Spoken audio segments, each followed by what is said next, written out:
Gilusad karong adlaw ang Davao City Justice Zone sa pagpanguna sa Justice Sector Coordinating Council nga nagtinguha nga mahimong paspas ang pagtaral sa mga kaso ingon man ma-decongest ang mga jail facility. Nakatutok si Argil Relator.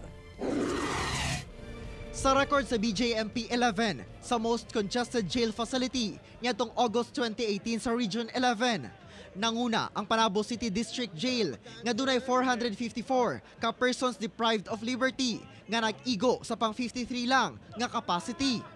Nisunod ang Davao City Jail Female Dormitory nga dunay 567 ka PDL nga nagmantiner sa dormitoryo nga igo lang sa 72 ka tao. Ang problema sa jail congestion ang usa sa mga gustong masulbad sa paglusad sa Davao City Justice Zone. Mismo si Justice Secretary Minardo Guevara, Supreme Court Chief Justice Lucas Bersamin, DILG Secretary Eduardo Anyo, European Union Ambassador Franz Jezen ang nitambong sa paglusad sa ikatulong Justice Zone sa nasod nga gipahimutang karon sa Davao City. Kaabang sa mga nalambigit nga ahensya sa gobyerno ang European Union sa tinguha nga suportahan ang reforma sa justice system sa nasod. Strengthening sector coordination and policy making.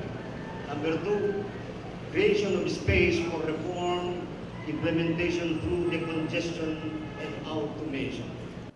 Ubos sa Justice Zone, ang local justice sector sama sa pulis, piskal, huwes, public attorneys ug managers sa detention facilities magkahiusa aron ma-identify ang mga problema ug mapangitaan kini og solusyon. Sa unang pagplano sa Davao Justice Zone, gi-propose sa stakeholders nga pakusgan ang komunikasyon, koordinasyon o kooperasyon sa tanang criminal justice sector agencies. Gi-highlight dinhi ang pag-maximize sa pagguhay lang giaprubahan nga guidelines sa plea bargaining aron mas daghang drug users ang mapailawom sa rehabilitation inay magdugay sa prisuhan. A slow judicial system breeds a culture of impunity and a disenchanted view against our government. This frustration has caused some of our countrymen to take the law into their own hands. It is this concept that JSCC has embraced as our cornerstone strategy in our common quest to deliver justice. Gawas nga ma-decongest ang mga prisuhan, gilauman nga maminusan ang backlog sa mga kaso sa korte.